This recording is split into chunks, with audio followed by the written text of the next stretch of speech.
Who married you? A poor woman with a high school diploma. I'd love to meet your husband. What?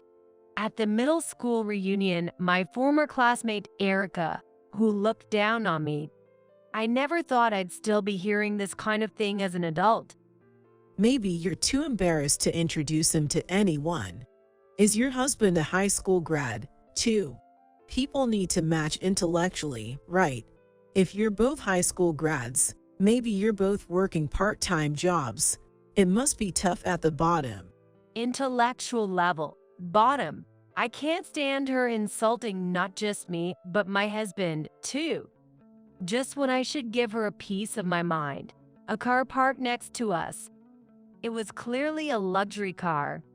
The black, polished body reflected the streetlights, drawing everyone's attention. And when the person got out of the driver's seat, everyone gasped. It felt like a scene from a movie. The man made eye contact with me and came over with a wave. And then Erica was about to face the greatest humiliation of her life. Catherine, was somewhat of a local celebrity. My dad was a business owner, running the biggest and most popular supermarket in our school district. I grew up in what I considered a fairly wealthy home. My parents got along well, and their educational values for me were nearly identical. As long as I listened in class and did my homework, I was free to do as I pleased. I got more allowance than most of my friends, so after school, I often went shopping or played with them, then did my homework at night, leading a pretty normal life. Catherine, you never flaunt your wealth. If it were me, I'd totally brag about it. It wasn't uncommon for friends and classmates to be surprised by this, but I always thought, it's my parents who are incredible for running the business and supporting each other. I haven't done anything brag-worthy myself. So I never felt superior to those around me. My friends understood how I felt and accepted it, but there was someone who reacted differently. True, Catherine, you really don't have anything to boast about yourself, do you? Erica was like the embodiment of both beauty and brains. Despite being in the same class in elementary school, our relationship couldn't exactly be described as good. I admired Erica, who was pretty and good at both studies and sports, but she seemed to dislike me and would pick on me at every opportunity. Especially when test scores were returned, she would always check mine and sneer. I wonder if you're a child of a wealthy family, and you're not good with money. In her hand was a perfect score test paper. In contrast, I had just the average score in the class. Erica has been hiring tutors since elementary school, and she's already studying for high school level. Her grades clearly show the results of her efforts. Even as daughters of business owners, we're so different. I feel bad for Catherine's dad. Yes, her father is also a president. He is running a major entertainment agency, and Erica, the only daughter, is expected to join the family business or become an entertainer herself. It's great that she has such ambitious dreams in middle school, but I don't understand why she looks down on me so much. My grades aren't too bad, and I don't deserve such criticism. Sure, we both are wealthy, but our families naturally have different spending habits and life philosophies. My parents think I don't need tutors for now. I wasn't trying to shift the blame to my parents, but I wanted to make it clear that we are different. However, Erica just shrugged. People with a naive mindset like yours will eventually face a harsh reality. I'm looking forward to seeing your future. As if her words were a curse, dark clouds loomed over my father's business. A large shopping mall was built right next to the shopping district. It didn't take long for this place, offering food, clothes, and everything else, to become the center of community life. Customers drifted to the shopping mall, and retail stores in the shopping district fell into financial difficulties. And just like the others, my father's supermarket site's sales declined as the days passed. Within 6 months, several small stores began to close down. Feeling the crisis intensifying, another 6 months passed. Catherine, we're moving next month. I knew it but still asked. What about the supermarket? That supermarket is closing soon. The next day, signs saying going out of business sale. Thank you for your support appeared at my father's supermarket. My friends lamented the loss of the supermarket. But predictably, Erica was different. See, I told you your parents were not good at spending money. On my last day of school, while my classmates held a farewell party, she was the only one who seemed pleased about my departure, continuing to look down on me. My parents did their best. There's no reason for them to be ridiculed. I just brushed off her words and got for the situation. After all, I'll never see her again. 10 years passed, and I was reminded of the reunion through an invitation email. I wonder if I'll see Erica again. Even though we've both grown, she might still find fault with me. I wasn't keen on going, but aside from her, my classmates had been good to me. In fact, a few friends had contacted me individually, saying they wanted to see again at the reunion. I figured the benefits would outweigh the negatives, so I decided to attend. At the venue, there were familiar faces and some who had changed so much they were unrecognizable, each following their own path, sharing many stories. I was having a meaningful time until it was abruptly disrupted. Hi, Catherine. Long time no see. Erica approached me with her entourage from back then, sporting flashy makeup and a glittering party dress. Honestly, she looked stunning and glamorous. She had grown into a beautiful woman. However, her expression hadn't changed at all from those days. Hi, Erica. I recognized you right away, even after 10 years.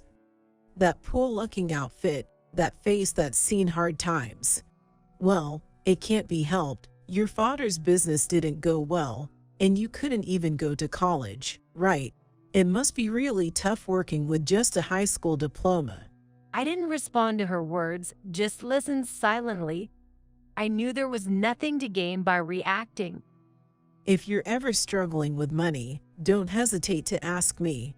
I might be able to help you out. Wow, Erica, that's so kind of you. That's what successful people say, right? The other women with Erica cheered her on. These were her followers. They've always obeyed her, and it seems nothing has changed. Pleased with herself, Erica crossed her arms and handed me her business card. Well, I'm the heir apparent to that famous entertainment agency, so of course I'd be generous. Indeed, her business card read the vice president. Her followers peered at it and exclaimed in admiration. The vice president, wow. Which celebrity belongs to your agency? People you all know, from recent TV shows. Erica's bragging heated up, and we, feeling fed up, managed to break away and share a wry smile. As the reunion ended, we said our goodbyes and headed towards the hotel's driveway. Then I felt a hand on my shoulder. Ouch, Erica. Hey, you're not leaving already, are you? We haven't really had a chance to talk. Let's go for a drink. I'm very interested in hearing about the hardships of the poor. I swallowed my retort and gave a minimal excuse. Sorry, my husband is picking me up, so maybe some other time. Your husband? Erica looked puzzled. You're married? Well, yeah, I take off my ring for work. Wow, I'd love to meet your husband. What? Is it that bad? Maybe you're too embarrassed to introduce him. Well, I guess someone from the same poor, uneducated background as you would match, right? I can hardly find someone on my own high level. Your husband is a high school grad too, right? People need to match intellectually after all. If you're both high school grads, maybe he's working part-time jobs too. It must be really hard at the bottom. Intellectual level, the bottom. I can't stand her mocking not just me, but my husband, too. Just as I was about to retort, a car pulled up beside us. It was clearly a luxury car. The black, polished body reflected the streetlight, drawing everyone's attention. Then, as the person emerged from the driver's seat, everyone caught their breath. A tall, handsome man with blue eyes appeared. The scene felt like something out of a movie.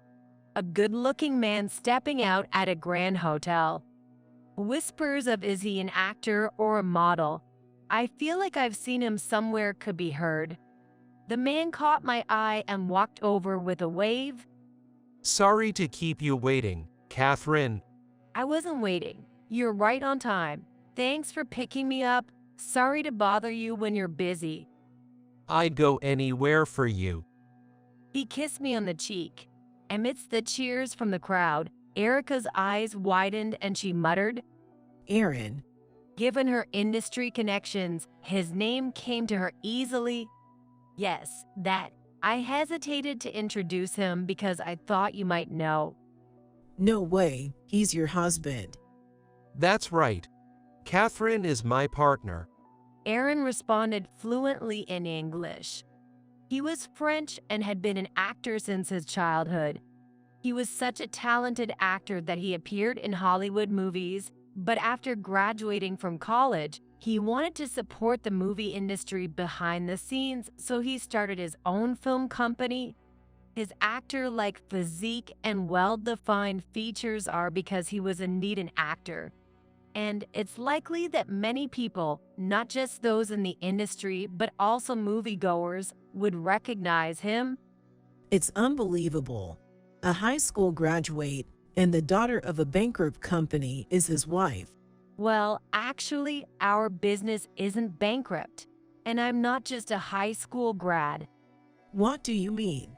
I had kept quiet to avoid explaining, but not wanting the misunderstanding to grow, I decided to reveal my story from the time I transferred schools to the present.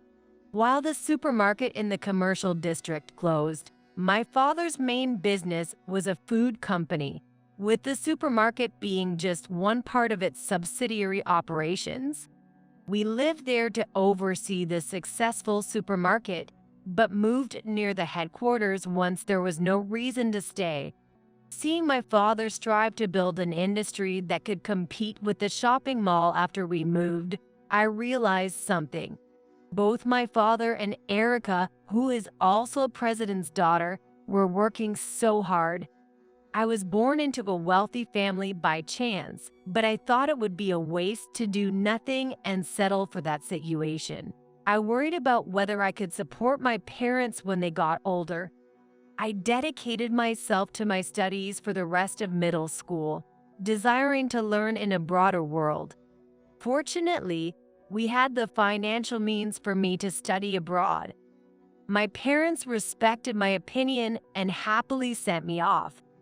I went to France, where I furthered my language studies at a local school. My interest in the foreign culture led me to want to continue my education there, so I aimed for one of the most prestigious universities in France. Fortunately, it seemed I was good at studying, as I was able to pass the baccalaureate exam with ease. During my university years, I felt it was a waste that I hadn't taken my studies seriously when I was younger.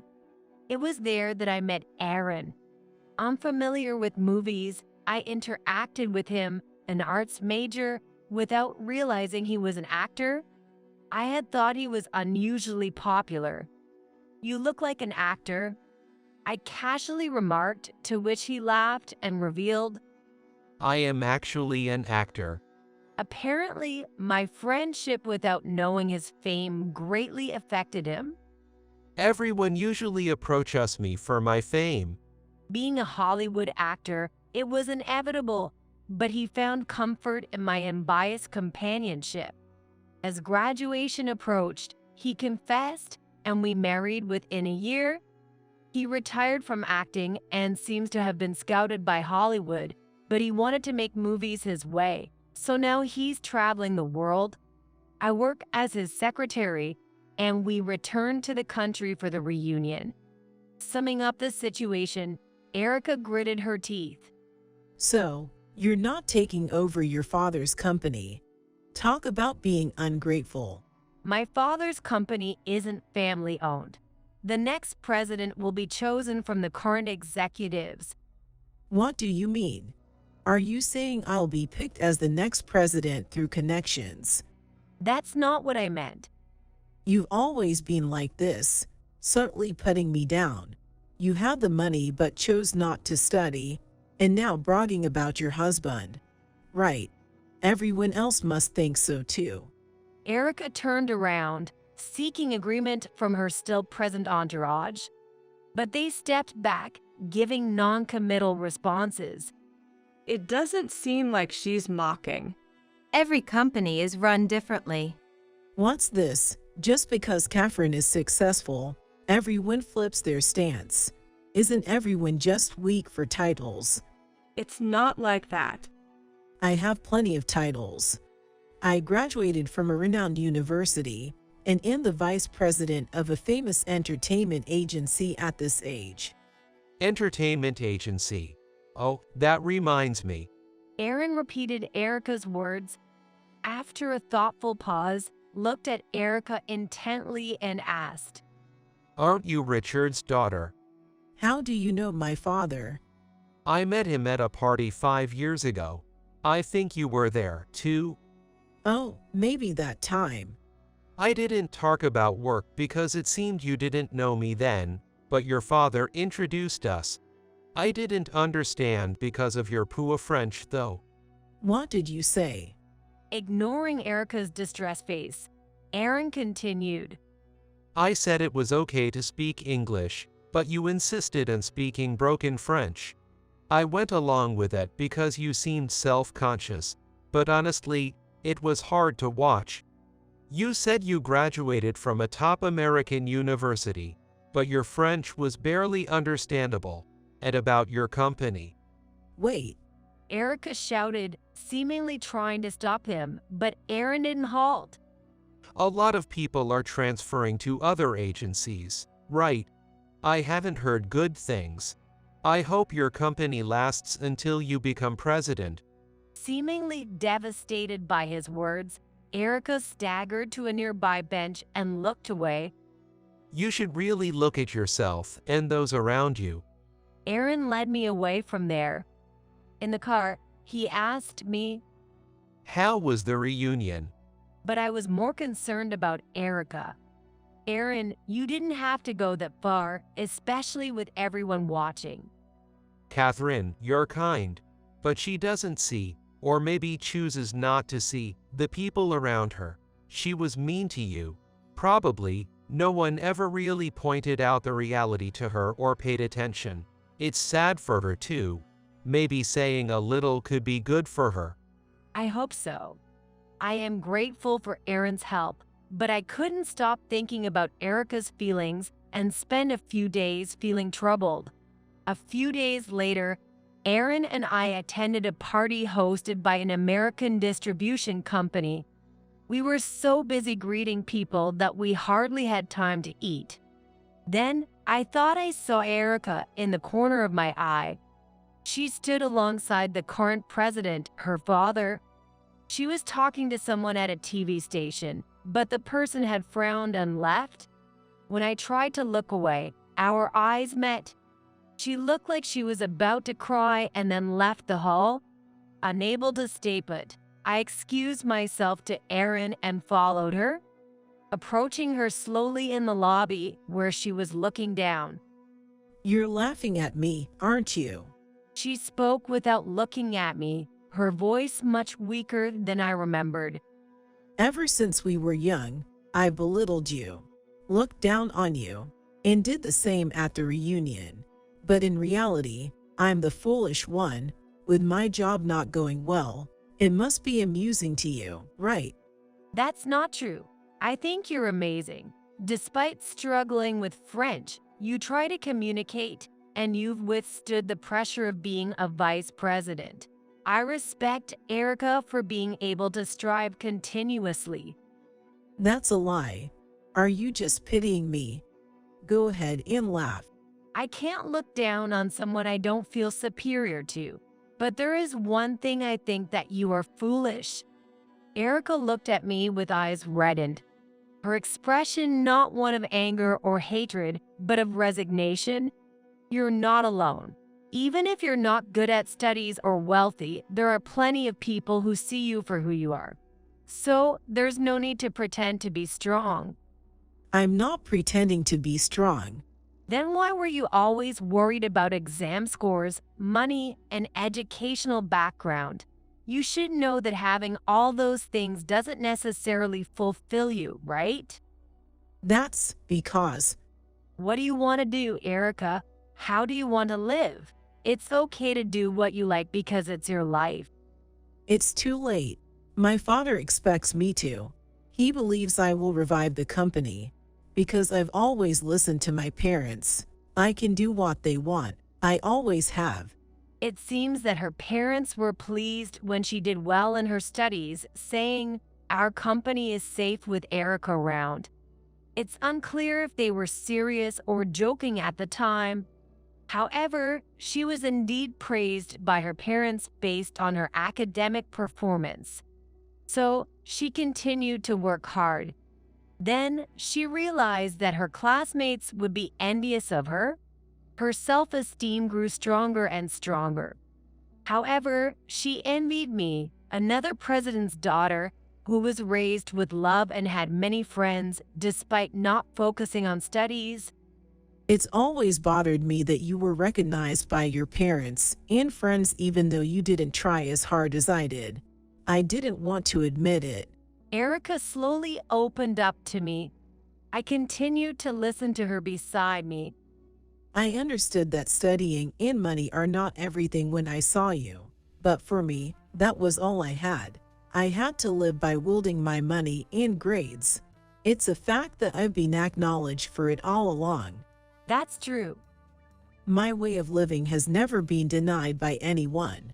So, I believed it was the right way. But I realized from you and Aaron's words the other day that people were just allies of my status, not of me. Looking at her, I felt pained yet saw her as fleeting and beautiful. You said earlier, right? Our company's been like that recently, not getting any attention. But my parents think if they put me in charge as the president, things will somehow work out, even though that's impossible. That's because your parents see the real you. I grasped her hands. They know you're hardworking and you don't shy away from your responsibilities, which is why they trust you with the important role of leading the company. Is it just because I'm a convenient daughter? Aaron said he wouldn't let someone he doesn't trust touch his belongings. People who own something as precious as a company must all feel the same. Is that so? Why don't you talk to your parents? If you share your feelings with them, you can build a better relationship. You've been holding back all this time, right? Yes, I've been enduring. As she started to cry, I offered her a handkerchief. While getting ready to leave with Aaron, I felt a hand on my shoulder, just like before. Erica, Catherine, her eyes, looking straight at me, shone brighter than anyone's. I told my dad I want to talk tonight. If the conversation goes well, I'll make the company bigger than before. That's great. You can definitely do it, Erica. True to my words, her entertainment agency improved its performance in just over a year. It became one of the top agencies in the country in terms of the number of talented artists and actors. I heard they're planning to expand overseas soon. All of this happened after the change in presidency. And then I had the chance to talk with her. Then I had the opportunity to talk to her again. Now we are business partners. I need help from your company and your own help. If I try to go down the wrong path, Will you stop me? Erica was more vibrant than ever. She wasn't as dressed up as before, but she looked far more attractive now. A business partnership between a movie company and an entertainment agency. It isn't unusual nowadays, and it would benefit us to leverage the actors in Erica's agency. With her as she is now, I want to work together. Aaron agreed. Both Erica and I shed our pretenses and status. Who's superior, who's competent, who has money. We discarded such useless scales. I used to dislike her, but knowing her vulnerabilities allowed me to reflect on my own life. I believe she's also walking a better path in life since our reunion. We can't live alone. If you say that it's okay to be alone, you'll only get a biased view. Having someone to scold, encourage, and guide you is the most valuable asset. Erica sometimes says, if I could be the reason she feels this way, nothing could make me happier. For her sake, and for Aaron, who trusts and keeps me by his side, I want to remain sincere and humble,